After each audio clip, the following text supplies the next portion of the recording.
Mula sa iba't ibang panig ng Pilipinas, narito ang pinakabagong balitang Red Cross. Ako si Ariana Garchitorena para sa PRC News Flash.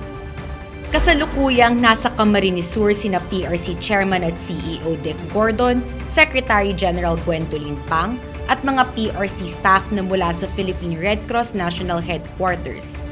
Una nilang nilibot ang Naga City para makita ang mga lugar na labis na naapektuhan ng Bagyong Christine.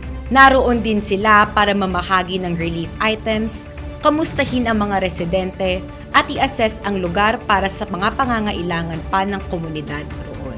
1,995 na individual ang nakatanggap ng hygiene kits, sleeping kits at jerry cans sa nasabing lugar. Iikot rin sila Chairman Gordon sa iba pang bahagi ng Camarines Sur at Albay para mamahagi ng mga relief items. Pinuntahan rin ng Philippine Red Cross Team ang barangay Matlibok, Minalabak sa lalawigan rin ng Camarines Sur, kung saan 2,500 na individual ang nabigyan ng packed meals, kitchen sets, malinis na tubig at jerry cans, kasabay ng iba pang serbisyo ng PRC. Bandang hapon ay tumungo naman sila Chairman Gordon sa Libon, Albay para mamahagi rin ng relief goods sa komunidad. Kinausap ni Chairman Gordon ang mga residente at tiniyak niyang makakaasa sila sa tulong ng PRC at ng mga donors nito. Nagbigay rin ng mensahe si Chairman Gordon sa lahat na sa pagtutulungan ng bawat isa, muling babangon ang Bicol mula sa nagdaang sakuna. Namahagi ng malinis na tubig at hot meals sa Naga City sina Chairman Gordon, Secretary General Pang at mga Red Cross staff at volunteers. Mahalaga ang tubig dahil ito ang magsasalba sa komunidad sa gitna ng mga pagsubok. Importante rin ang mainit na pagkain dahil ito naman ang magbibigay ng lakas at sustansya sa mga nasalanta ng bagyo.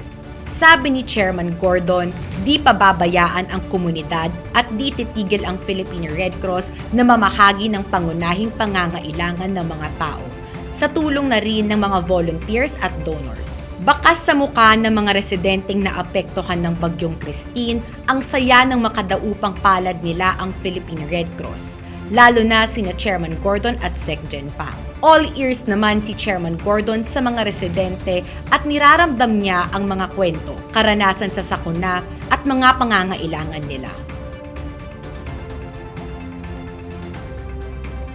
Sa kabila ng paghagupit ng Bagyong Christine at Leon sa bansa, nakahanda na ang Philippine Red Cross para sa undas operations nito. Magpapakalat simula October 30 ng nasa 2,300 volunteers at staff ang 98 PRC chapters sa mga sementeryo sa bansa para umalalay sa ating mga kababayang dadalaw sa kanilang mahal sa buhay. Nakaistasyon ang mga PRC volunteer at staff sa higit 300 sementeryo, major highways, bus terminals, seaports at marami pang ibang lugar na maaari silang mag-assist sa medical emergencies.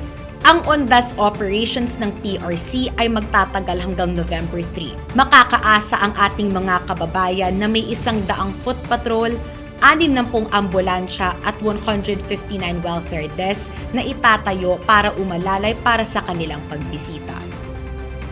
Panawagan para sa mga volunteer. Kailangan ng Philippine Red Cross ang inyong tulong para sa repacking ng mahigit 3,000 relief goods na ipamamahagi sa mga nasalanta ng Bagyong Christine. Sa mga nais tumulong, iniimbitahan kayong makiisa sa ating bayanihan para sa mga nangangailangan. Ang inyong oras, talento at sipag ay malaking tulong sa ating mga kababayan na lubos na naapektuhan ng bagyo. Ang repacking ay gaganapin sa Philippine Red Cross Logistics and Multipurpose Center na matatagpuan sa Apo Street Corner, Pinatubo Street, Barangka Ilaya sa Mandaluyong City. Para sa karagdagang impormasyon, tumawag o mag-text sa cellphone number 0954-220-0332 o mag-email sa volunteer@redcross.org.ph. Maaari ring i-click at mag-register sa link na makikita sa post na ito. Maraming salamat sa inyong malasakit, pagbibigay ng tulong at oras sa ating mga kababayan. Sa masusugid naming manonood ng PRC News Flash, tumutok sa Philippine Red Cross Facebook page, Instagram, X, TikTok at mapapanood na rin kami sa YouTube channel ng Philippine Red Cross. Abangan ang mga update at maging konektado sa PRC News Flash para sa mga napapanahong balitang Red Cross. Kung mayroon kang malasakit, kusang loob at kapwa-tao at gusto mong mag-volunteer sa Red Cross, pumunta lamang sa pinakamalapit na chapter sa inyong lugar at tumawag naman sa Hotline 143 para sa mga emergencies. At yan ang pinakabagong balita mula sa PRC. Ako si Ariana Garchitorena para sa PRC News Flash.